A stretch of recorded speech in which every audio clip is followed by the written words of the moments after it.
where he stands on the bridges, but I would guess that everybody wants them fixed. Well, everyone wants to fix. What I wanted to know as the constituent of the 18th district, at least I'd like to know what the representative have done to work with the city to find the exact timeline rather than allow the city to dictate from that. Unfortunately, as a community, as a constituent under the 18th district, we have not received any communications as to when the bridge is going to be repaired. Of course, we heard about the Tiger Grant that Representative Nangle, Representative Golden, Representative Sangas have worked diligently together to have the fund from the federal management, I guess, for the infrastructures, but I know it's a Tiger Fund, to bring in the money. The money has been approved already, I believe, was about 8 months ago. But what has we've done so far up to this date? I know they have a couple of community meetings in relating to the repair of that area, but other than that, nothing. Ken, when I asked the manager, when he visited us about the bridges, Yes, sir. springtime, you're gonna see a lot of activity on all those bridges. Right now, they're going out to, for bid to get fixed. My favorite bridge to talk about is the one that's on Lawrence Street, just before the Lowell Cemetery, before the railroad bridge. Oh, that one, yeah. We're gonna completely, that city owns that bridge, the city's gonna completely replace that bridge. Right. So that's one of the biggest stealthy project that's gonna be around. And the small bridges that were once owned by Enel are now owned by the city. And the city's, I'm understanding the city's got the money, they have to put it out to bid, and stuff, and they have to go according to the federal guidelines to make the Tiger Grant money come through. They have to do it a certain way. But it's a process that's taking time. And for more information, if you just email the city manager, he'll put you in touch with whoever is running that project. Understood. I appreciate it for the information on it, but what I think the community wants to know is the information that is going to be cascaded down from the representative himself, because he's one of the most inaccessible first-term representative that we have always wanted to know. We wanted to have a town meeting. There was no town meeting. We wanted to ask questions. I mean, to me, I told other people, I said, I don't know what their experiences are with the representative. But you use the word the community. Yes. Apparently Ratty Mom's not in the community. He is in the part of the community. So he's not complaining about Ratty Mom, I bet. Well, how can you complain about yourself? Yeah, but I bet there's a lot of people in the community that like Ratty Mom and are upset with your recommendation. Well, I do welcome the dissenting of the opinion on that. There's no question about it, because it's the beauty of. How did he get elected? I'm sorry? He's got just for your information, he does have town meetings. He has them scheduled on Fridays through the month at the same places over and over again. I can't remember where the places are, but Well, why don't we I know know? on the fourth Friday of every month he's at the donut shack because Jim? I remember Jim, how does he communicate this issue to his voters, that. his constituency? How does he, because if Cam doesn't know where these things are, Well, as far as I know, he's coming on this show next. that wasn't the question. Right. How does he, to your know, you have interviewed him a bunch of times on your show. Right. How does he communicate where these town meetings are to his constituency? He's working on a newsletter that's going out. So a newsletter. I know. So wouldn't you think me and little dinky meteor over here would get a copy of that newsletter? Hasn't come out yet. Oh, so, That's a so the town meetings, Yeah. This is a new thing that he's starting. okay, up. well, when he comes, we'll ask him about that. What we're gonna do is, I'm gonna take a break.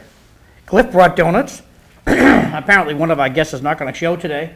So Cliff's moving over with you guys Okay. after our donut break. Who's not showing? I don't know, but we were hoping that Jordan Guys would come. I think he wrote down the wrong day. So, Well, these maybe things, he's in conference with Karen Polito and Charlie Baker, who seemed to want to control. Does the Karen, state what's committee. with, I gotta ask Linda when she comes, does Karen Polito, what does she have to do with Tingsboro? She's into Tingsboro politics. Or is there Karen another, Polito is there another Karen Polito out in Tingsboro? Oh, okay, because there's a Karen, I think there's a Karen Pulio. But we'll find out Oh, that would be a. when Linda comes tomorrow. So look, I'm gonna shut your microphones off. George, your microphone's dying, so I gotta get you new batteries. Well, I don't say anything important, so don't worry about it. That's okay. Well, no, you're the host, so look, He yells and it comes over on Cam's microphone, so that's good. I gotta tell you about the, Lowell Housing Authority gets a couple of new hires, so you guys are gonna have your donuts. You're off. And Gary Wallace and Linda Clark sent me this stuff about some new hires they got over Lowell Housing Authority. Thank you for the brownies. They hired a guy by the name of Jim Novello. He's going to be the chief procurement officer. He's got a lot of assets that come with him. He's got a master's degree in business administration, a bachelor's degree in economics from Boston College, a master's certificate in purchasing and material management from Northeastern University. I'm sure this will be in the paper. And so he's going to be in charge of purchasing, of the procurement officer. So I'm going to, I don't know what that is, but it sounds like he's going to be in charge of purchasing. And then further we got Ashley Beauchesne. And she's was recently hired for the position of maintenance custodian. Ashley's a proud mother of one daughter who attends the 4th grade at the McAuliffe School and is very excited to begin her work at the authority. With her hiring, we are pleased to increase the number of women in our maintenance department, that's the Lowell Housing Authority, to 3. So welcome Ashley and welcome Jim, and I'm going to go off to a little video here. Lowell Housing Authority, good place to work, good people. And where is my video? Here, this is a bunch of weapon systems. This thing here is a computer-guided laser that it's remarkable how accurate this thing is. We'll be back in 2 minutes and 1 second. Thanks. Oh, Jesus. Hope it goes. Let's see. It's gonna They did that on go. Sunday. Here we go. Thanks. What have I done?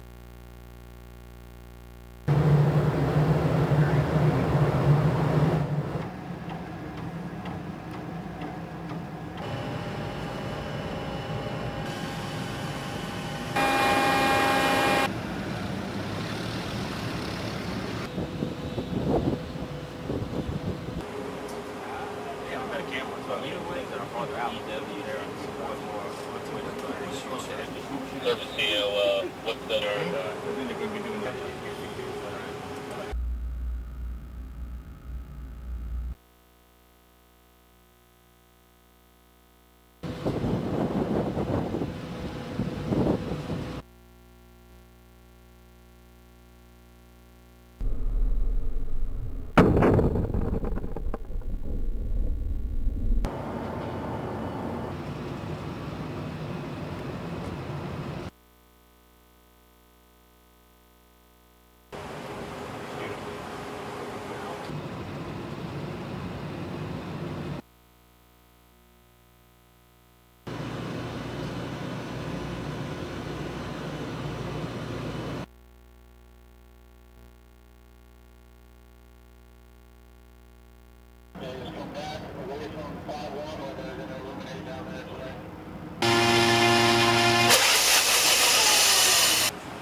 Every year, the Mass Firearms School trains thousands of students just like you in the safe use of firearms. Our new professional facility provides a comfortable learning environment. We've innovated a very effective training process using the latest technologies in classes ranging from handgun training to long guns, youth classes, even situational training, and more. Our professional instruction, live indoor shooting range, and fully stocked armory provide a professional and effective environment for firearms training. Don't just be prepared, be exceptionally prepared. The Mass Firearms School. Firearms training for the good guys.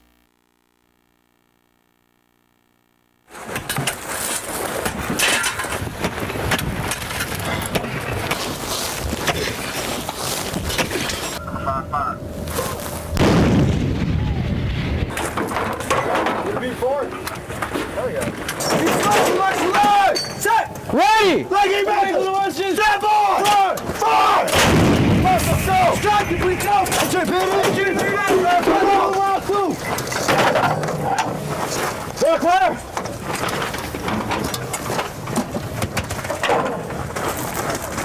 Come on, Azal, hurry up! Break up! Son of a bitch! Get it! 1, 2, 3, Azal! Low! Go! They're on task, red, clear! We fire! Let's round! 49 remaining. Copy. Say again? 49 remaining. Okay. Blackjack, Brutal Zero. We're back on City Life, and we've been joined by Colonel Cliff Krieger, Good morning, Colonel.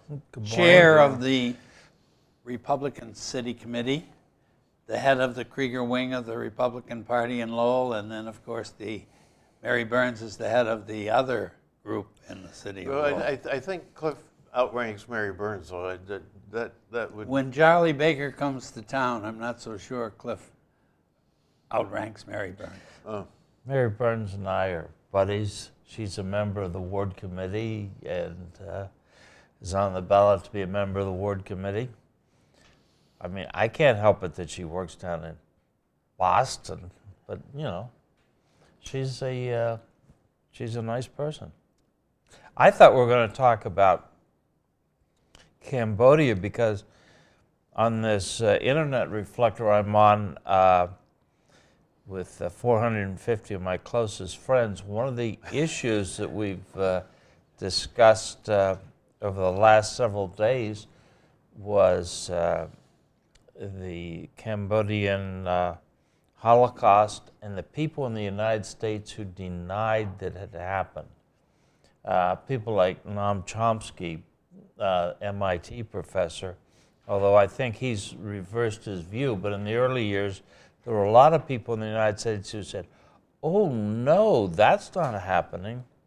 Well, Cliff, you know I've said many times, but I don't get a lot of support from Cambodian Americans in Lowell. I think they want to avoid it, that the United States caused the killing fields by getting out. Okay, guys, we're going to take 3 quick pictures here. Look this way, this is going to be good. If you don't, I don't really care. Thank you. The people who went to Canada and wouldn't be drafted, I think they caused the killing fields. Well, I can respond to that, to the denial of the genocide or what's happening in Cambodia. Like the Representative Radimum and I, we lived through the atrocity at a young age. I still remember some of the bodies that were dying or died on the rice field itself. One of the images still imprinted in my head until this days is that one of the body that I saw had a blue grocery plastic bag wrapped around the head. Suffocated, die of suffocation, right left it out on the field itself to be rotten. And if someone would deny it, that is fine, it's a matter of opinion, because for whatever's going on in other part of the world, they choose to deny it, they choose to ignore it, they choose not to want to associate or have any knowledge with that. That is okay. That history, it's going to be for the Cambodian and for the Cambodian only, and for other nations to recognize such an atrocity, to my opinion, I very much appreciate it for the acknowledgement and for the sympathy of what had happened. And I got to interrupt. You got to say, I don't really care about memorials and talking about the dead. I'm concerned about why we don't do things for the living. And I think we could have stopped the killing fields if we had stayed in Southeast Asia.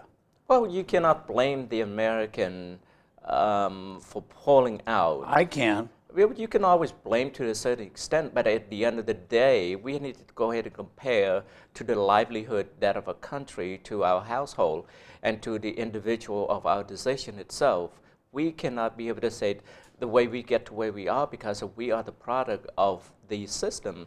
To me, it is always not a product of the system, but a product of our decisions that we make. The Cambodian government, from Prince Norodom Sihanouk to the king, and then going back to the prime minister, the king himself did not know which way he wanted to be. One day he believed that he does not have any power. He wants to be the prime minister because he has more power to control the country. Then the next minute, when a lot of political enemy come to him from all sides, he said, no, I'm no longer the prime minister. I'm going to be king for the day. So it's just the political indecisiveness that led the country to where it was. And when the army tried to squash the Khmer Rouge way back in the early 60s, it was the king himself have ordered not to squash him. And so the rise in the life and the livelihood of the Khmer Rouge, it was all of his decision that he wanted to be. Because the minute that he allowed the minute that the political enemy within for the king himself has been like a piranha up to his foot, he just reverted back himself. It's like, well, we need the Khmer Rouge to be around in order to get these guys' mind off of my back. So why did we help Haiti? Why did we help in the Yugoslavia? We hated the Serbs. I don't know why, but I don't know why we helped. I just wanted to commend you for a very good summation on the problem. That's the clearest summation on the problem that I've heard. It's all politics. And I'm very sorry that you had to witness the stuff that you witnessed. It sounds like it was a terrible thing. The thing that Thank you, sir. The thing that comes to my mind, because I was involved in the U.S. air activity in Cambodia in 1973. Unofficially. Officially, because the press came for the last day when we, due to Congress cutting the money, we stopped bombing. Yeah, let's leave. Let's Congress cut the money. So I think there's an analogy. We had people on the ground. One of these people, my 450 closest friends, was a naval attaché in Cambodia at the time, while I was flying out of Korat Air Base in Thailand. But it's an analogy to what we're doing today. We are trying to fight in Iraq and Syria with air power alone, and we're not committing, although we have some advisors on the ground, we're not committing U.S. ground combat forces. And the thing is, that will make it easy if the president or the Congress decides to pull out of the Middle East. That'll make it easy for us to cut off our efforts against the Daesh, the ISIS crowd that's going on there. And like the Khmer Rouge, they're big into killing people they don't agree with or they think they don't agree with. They haven't gotten up to the millions, but they are killing people in large numbers and why didn't creating we care, huge numbers Cliff? of refugees. Why didn't we care? But we cared about the Serbs going after, kicking the non-Serbs back to their own game. Well, I don't know how to respond to what's going on in the eastern part of European. I know I follow it. It's been quite a while, about what, 15 plus years now? It's in the more than that, I 90s, think. in the Yeah. mid-90s, so it's close to about 20 And how years long now. was the killing field? The killing field was between 75 to 78. We still talk about it a lot. Well, Well, a you lot of have, people were killed. Yeah, Well, a lot of people, yeah, but then how about Rwanda? A lot of people were killed, the Tutsis and the Hutus. Why Don't weren't we we talk there? about that? I talk about that. Yeah, but I say, why weren't we? We pick and choose how we want to deal with horrendous activity by some groups of people. We pick and choose. We care about Yugoslavia. We care about Rwanda very little. We care about Cambodia not at all. Well, And here's the that's thing, going back 20 years, 30 years. In response to that, George, the way I'm looking at it, to my opinion, from my point of view, any atrocity, any killing of or taking the life of any individual, it's a sad stage of our behavior as human beings. How can we degrade one human being's life less than the other? I fail So to you- comprehend it, and You support commutation for Tsarnaev, the one who... no, I do not. I do Well, not. he's got the death penalty. Why don't you just say, take it away? No, I cannot, because the end of the day, what General Schwarzkopf once says best, it is like, it's not my job to judge. It is my job to send a person there. If you're a state representative, your job is to decide whether to have the death penalty in Massachusetts. There was a politician in Massachusetts who I thought he liked Tsarnaev getting the death penalty, but he wouldn't push to have Massachusetts have the death penalty. So inconsistent and hypocritical, in my opinion. Well, Yeah. I totally disagree with the death penalty, so I'd love to get you down on the, So Tsarnaev should be let out, not let out No, of jail. no, he should Not be out put of to jail. jail. yeah, Forever. Who is the person that I'm thinking of? Who's the guy who killed 39 men and put them under his floorboards in his basement? John Oh, Wayne yeah. Gacy. Yeah. Okay, John Wayne Gacy was in prison for years before they executed him. And he went to his sister. His sister came in for the final meeting. And he looked at his sister and he said, I'm glad this is happening. I couldn't stand another day in this prison. And we gave him what he wanted. We killed him. We got rid of somebody, but we gave him what he wanted. And I am a firm believer in the idea that that we follow the commandments that thou shalt not kill across the board. And execution makes a killer out of somebody who would not normally be a killer, and that is the person who puts the medicine in In the syringe. the Yeah. syringe, right? Then why do we let our pilots kill people in Syria? That's a good question. We that's- killed 60,000 people on the day of the. They say on the day of the. It's up to the Americans to speak up. And look at this picture of what represents the killing fields in Cambodia, okay? It took a long time for these just to become bone. And for all those skulls to become bone. And it's a gross picture to look at, but everybody in Cambodia who wanted to know knew this was happening. And they were up against a government that you really couldn't do anything about. World War II with the Nazis killing all the Jews. They were up against a government they couldn't do anything about. The government in the United States can become just like this. If we don't put good people in government, this is what can happen to us. And I think it's a we don't see enough of this stuff on TV. I know back in 50s, 60s, 70s, you saw World War II footage of all the battles and stuff. They didn't show a lot of the death camps. And that was politically driven killing by the people who run the country. Russia, there's no pictures of that because they got rid of all. I'll look for some pictures of what the people Stalin killed. But this is what I think he killed Bad more government. than Hitler. this is what bad government does. He supposedly killed 5 million people.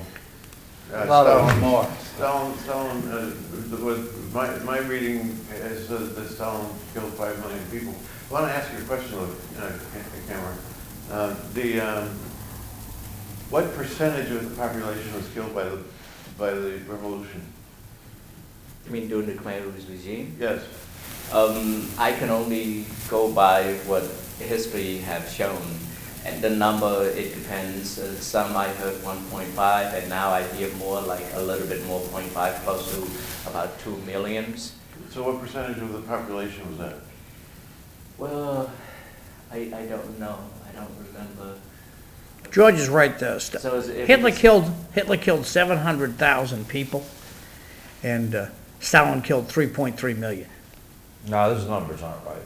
No, How come you don't believe the source that John has, but you always have your sources that you give us when you give us emails? What do you and we're got, Cliff? supposed to believe them. What do you think, Cliff? I think it's 12 million died in the death camps, of which roughly half were Jews. Others include the Roma, the Gypsies. They finally started going after other well, they went deviants. after homosexuals for Yeah. Death camps. But Well, our own military hated homosexuals when I was in there. Well, you're right. They No. detested them. no, they didn't. Come on. There's a distinction. Oh. We didn't put them in death camps. I understand, but we drummed them out of the military. They weren't worthy. Yes, that's true. It's not that they weren't worthy. The question was whether or not they could be compromised for intelligence purposes and whether or not they would be disruptive. Wow. Those were the two I'm issues. glad you have the party line. So am I. Okay, But- Cliff, Hitler, 11 million people he killed. Yeah. Oh, okay. That sounds like a good number to me. I had heard 17 million, or read But Stalin 17 kills million for 50,000 Stalin. here, 500,000 there, 9,000 here. They don't give me a total for what Well, Stalin, I'll keep looking. I had heard that the entire war was 20-something million people killed. No, but if you have a gun and I have a gun, Right, I'm talking about the population. right, Hitler killed 11 million people who didn't have a gun. right. I'm gonna Okay, find out how many good, people good. Stalin killed. So Good John, are you point. referring to the Hatfield and the McCoy were at war for a century, and none of them can be able to annihilate the other family because of Well, the Hatfields each of and the group McCoys, have their own guns Camp. and self-defense? exactly, if Hatfields and McCoys, they both had guns. Right. Lousy shots. Well, But it's they a both- musket. They both had guns. Muskets. And, well, they didn't cross over the property line, and I'm gonna guess that, there's a lot of, manufacturing of that story, but they both had guns. We have gang warfare right in Lowell. We have it in the United And States. the kids, it's cool to have a gun. Is cool. But when we talk about genocide, there's a lot we don't talk about. We don't talk about the Ukraine and the Holodomor. We don't talk about what the French did during the French Revolution to the people in the western part out on the Atlantic, the Vinci. With the French deaths were supposedly around 46,000. The line from the general that went out there to do the job was, "There will be no one to testify against me," We Because because he was killed going to people. kill everybody. We Right. killed people in the Second World War. I saw it last night on the History Channel. There was nothing to do but just kill the Japanese. Couldn't take them prisoner. Well, And at so the we end of just the- killed them. At the end of the day, war is probably war is one of the most atrocious thing, the killing, of giving license to soldiers to kill for the purpose of advancing political, economical agendas. That's it, and superiority to everywhere that they need to go. Look at that on the So we just screen. need to stop war. I mean, if we by any means, war has to be stopped, but it does not have to be the case. I mean, can we prevent war? How about our Civil War? We killed more people dying on the ground. Well, the beauty about the American Civil War is that everyone have been accounted for, or at least majority of